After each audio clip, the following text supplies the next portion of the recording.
तो जैसा कि लास्ट एपिसोड में हमने देखा था कि वो लेडी सीईओ और उसके सारे टीममेट्स को सबको मार देती है, साथ ही साथ वो जो फ्लाइंग टाइगर सेक्ट की जो लीडर होती है उसे भी मार देती है, जिसके बाद फिर वो सीईओ के ऊपर भी उस पर अटैक करने के लिए जाती है, जिसपे फिर सीईओ अपनी पावर डेस्टिनी स्टीलिंग का यूज करता है और वो तो वहाँ पे पड़े हुए जितने भी लोग हैं जो डेड हो चुके हैं उन सभी के क्रॉप्स को चेक करके उनकी जो डेस्टिनी होती है उसको स्टील करता है। तो हमें उसके सिस्टम की आवाज़ में बताया जाता है कि उसने टोटल 421 की लोगों की डेस्टिनी को स्टील किया हुआ है। अब इसके बाद हम इस एपिसोड के स्टार्ट में देखते हैं कि जब वो लेडी सीईओ को मारने के लिए जा रही होती है तभी सीईओ फिर अपनी पावर्स का यूज करके अपनी स्वॉर्ड से उस लेडी पे एक अटैक कर देता है, जो कि देख करके वो लेडी बहुत ज्यादा शॉक हो जाती है, क्योंकि उसने ये नहीं सोचा था कि सीईओ भी जो इतना वीक है वो कभी भी उस पर वो अटैक कर पाए। इसके बाद हम देखते हैं कि वो लेडी और सीईओ दोनों आपस में फाइट कर रहे होते हैं, जिसपे फिर सीईओ सोचता है कि मैं कभी भी इस तरीके से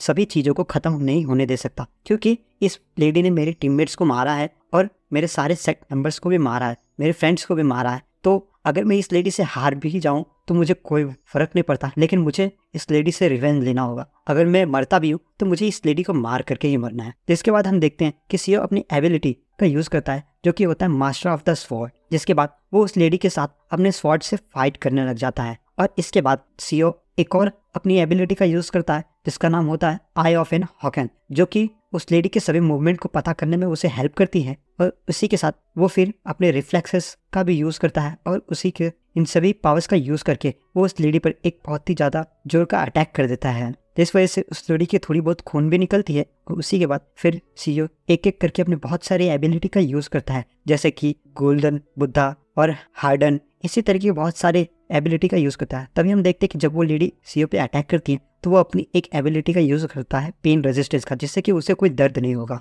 तभी फिर सीईओ अपनी एबिलिटी एयर वॉकिंग का इस्तेमाल करके उस लेडी के अटैक से बच जाता है जब वो उस पर अटैक करती है, और फिर वो अपने एयर में होते ही 1000 वेटेड स्किन का यूज़ करके उस लेडी पे ऊपर से ही अटैक करने के लिए जाती है। और वो सोचता है कि ये अभी ओपन है तो ये मेरा चांस होता है। जिसके बाद हम देखते हैं कि वो लेडी तभी सीईओ को देख लेते हैं और उस पर अपनी एक पावर्स का इस्तेमाल करने के लिए लग जाती है और वो उस पर एक बड़ा से आइस स्पीयर को दे मारती है, जिससे फिर सीईओ बहुत ही ज़्यादा घायल हो जाता है और वो भी नीचे गिर जाता है। जिसपे फिर हम देखते हैं कि उसे बहुत ज़्यादा चोट लगी होती है और वो सोचता है कि ये सब एबिलिटीज़ का यूज़ नहीं कर सकता तो फिर क्या होता है, अगर ये मेरे पास एबिलिटी है तो क्या हो जाएगा। मुझे इस एबिलिटी को जो भी मैंने अपने फ्रेंड्स से ली हुई है और मेरे सेक्ट मेंबर से ली हुई है उन सभी की एबिलिटीज़ को अच्छे से यूज़ करना होगा। अभी तो मैं नहीं जानता हूँ कि ये एबिलिटीज़ कैसे होती है, अगर मैं जान रहा होता तो मैं इस लेडी से बहुत ही अच्छे तरीके से फाइट कर पाता। जिसके बाद फिर वो बोलता है कि ये बहुत ही अच्छा है कि यहाँ पे कुछ ऐसे भी एबिलिटी है और ये सारे ऑटोमेटिकली एक्टिवेट होती हैं मेरे नीड के हिसाब से, नहीं तो फिर मैं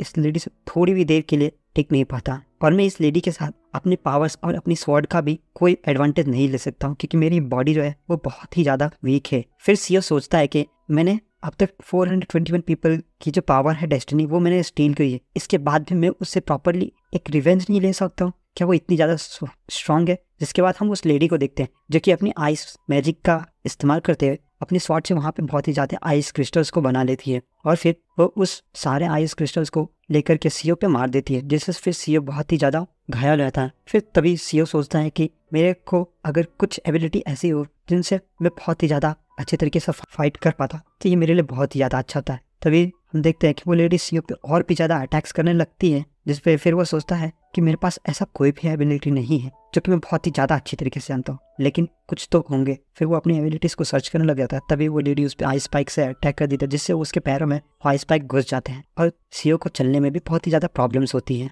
जिस पे फिर वो लेडी उससे कहती है कि ये बहुत ही ज़्यादा पॉइंटलेस है कि तुम मुझसे भागना चाहते हो, तुम्हें तो यहाँ पर मरना ही होगा क्योंकि ये तुम्हारी डेस्टिनी है मेरे हाथों से मरने का। तभी हम देखते हैं कि सीईओ अपने पैर से उस आइस पैक को निकालता है और फिर उस लेडी पे वो अटैक करने के लिए जाता है और सोचता है कि मैं इसी पल का कब से इंतजार कर रहा था। और फिर वो अपनी ट्री लीफ एबिलिटी का यूज़ करता है जो कि सिनसोहा के पास होता है और फिर बोलता है कि यही एक एबिलिटी है जो कि मैं बहुत ही ज़्यादा अच्छी तरीके से यूज़ कर लेता हूँ, जो कि वो लेडी देख करके बहुत ज़्यादा शौक होती है और सोचती है कि फिर ये दूसरे की एबिलिटी का यूज़ कर लेता है। जिस पे फिर सीईओ सोचता है उस पर अटैक करता है कि जो ये एबिलिटी है वो जो पहले की एबिलिटी है जो सिनसोहा यूज़ करती है उससे थोड़ी वीक है बट ठीक है। जिसके बाद हम देखते हैं कि वो लेडी सीईओ के उन माइंड से फाइट करते हुए सोचती है कि मैंने तो सोचा था कि ये जो सीईओ है वो एक स्वॉर्डमैन है, बट मैं थोड़ी सी गलत थी और ये थोड़ी से स्पेल्स को भी जानता है, जिसके बाद सोचती है कि खैर कोई फर्क नहीं पड़ता है कि इस तरीके के स्पेल्स मुझे नहीं रोक सकती, और वो उन सभी वाइन्स पे अटैक करके उन सभी को टुकड़ों में काट रही होती है। और फिर वो सोचती है कि ऐसे स्पेल्स को भी उसे मेंटेन करने में बहुत ज़्यादा पावर चाहिए, और फिर वो ऐसा बोल करके सीधे सीधे उन सभी पे अटैक करने के लिए चली जाती है सीओ पे। इसके बाद हम देखते हैं कि सीओ उसी आइस स्पीयर्स को उठा करके उस लेडी के पीछे से उस पर अटैक करने के लिए जाता है, जिसपे फिर वो उस आइस स्पीयर से उस लेडी के पीछे भोंक देता है उसके गले के आर पार में, जिससे उस लेडी का बहुत सारा खून निकलता है। और फिर वो इसी तरीके से उस लेडी पे स्टैप कर रहा होता है, जिसके बाद फिर वो लेडी नीचे गिर रही होती है और सीओ सोचता है कि मैंने आखिरकार उसे मार ही दिया, मैंने अपना और अपने टीममेट्स का रिवेंज ले ही लिया, मैंने जो यौन थी उसकी रिवेंज ले लिया, मैं अपने टीममेट्स और अपने सेक्ट मास्टर के भी रिवेंज ले लिया, अब ये सब पूरा खत्म हो चुका है। इसके बाद हम देखते हैं कि सीओ पूरी तरीके से खून में सना होता है और वो पूरी तरीके से उसकी खून चल रही होती है। तभी हमें उसकी डेस्टिनी विंडो दिखाई देती है, जिसके बाद जो उसकी रिजनरेशन की एबिलिटी है वो एक्टिवेट हो जाती है, जिसपे फिर सीओ बोलता है नहीं ऐसा मत करो, मुझे मरना है और मैं बहुत ज़्यादा मरना चाहता हूँ, अब मैं जिंदा नहीं रहना चाहता हूँ क्योंकि मेरे सारे टीममेट्स यहाँ पे मर चुके हैं। जिसके बाद वो उसकी एबिलिटी है वो कैंसिल हो जाती है। फिर सोचता है कि अब मेरे जीने का कोई भी मकसद नहीं है, क्योंकि मेरे जितने भी फ्रेंड्स थे, जो मेरे जानने वाले, जो मेरे पहचानने वाले थे, वो सब मर चुके हैं और अब कुछ भी ज़्यादा चेंज होने वाले नहीं है, पहले भी ऐसा ही था और अभी भी ऐसा ही था। जिसके बाद फिर सीओ सोचता है कि जब मैं छोटा था तब एक फॉर्चून टेलर ने उसे कहा था कि उसकी जो डेस्टिनी है वो बहुत ही ज़्यादा बुरी है और वो हमेशा दूसरों के लाइफ में भी मिसफॉर्चून लेकर के आएगा। बोलता है कि इसी की वजह, मेरी मिसफॉर्चून्स की वजह से ही मेरे पेरेंट्स मर गए और मैं बचपन में ही अनाथ हो गया, और फिर मैं जिस स्टोर में काम करता था उस स्टोर में भी एक गैंगस्टर आ गया और उसने भी कई सारे लोगों को मार दिया। और ऐसा भी है कि मेरे साथ जितने भी लोग थे, जितने भी मेरे करीबी थे, वो सभी धीरे धीरे करके मरने लगे, वो भी सिर्फ और सिर्फ मेरे मिसफॉर्चून की वजह से, मेरे इतने ज़्यादा अनलकी होने की वजह से। और वो लोग भी जिन लोगों ने मुझे एक्सेप्ट किया इतना सब कुछ होने के बाद भी, वो सब भी मर गए। अब मैं क्या ही करूँगा जी करके, ऐसा सीओ सोच रहा होता है और बहुत ही ज़्यादा रो भी रहा होता है। फिर वो सोचता हुआ रोते हुए कि काश मैं पहला होता, काश मैं पहला ही बेक्यूंग के पास में चला जाता, जो कि वो लेडी होती है, तो शायद मेरे सारे टीममेट्स मरने से बच जाते और सिर्फ मैं ही मरा होता तो मेरे टीममेट तो बच जाते। ऐसा बोल के वो बहुत ही ज़्यादा रो रहा होता है। जिसके बाद वो सोचता है काश कुछ ऐसा होता कि मैं टाइम को रिवाइंड कर पाता, जिससे मैं अपने फ्रेंड्स को बचा सकता, अपने टीममेट्स को बचा सकता। तभी वो अचानक से शॉक होकर के सोचता है कि रिग्रेशन की एबिलिटी जो कि उस लेडी के पास थी, वो फर्स्ट डिवाइन क्रिएट की, वो तो मेरी हेल्प कर सकता है। जिसके बाद फिर वो अपनी एबिलिटी का यूज़ करता है, डेस्टिनी स्टीलिंग का, और फिर वो उस लेडी से वो जो उसकी रिग्रेशन की एबिलिटी है वो ऑब्टेन कर लेता है। और फिर उसके बाद फिर वो सीओ सोचता है कि मैं नहीं जानता हूँ कि मैं कब रिटर्न करूँगा, लेकिन बस ये सब होने से थोड़ी देर पहले ही अगर मैं पहुँच जाऊँ तो मैं शायद इन सभी को रोक लूँ। जिसके बाद वो फिर अपने रिग्रेशन की एबिलिटी को एक्टिवेट करता है और बोलता है कि बस मुझे थोड़े ही देर पहले जाना है ताकि मैं इन सभी को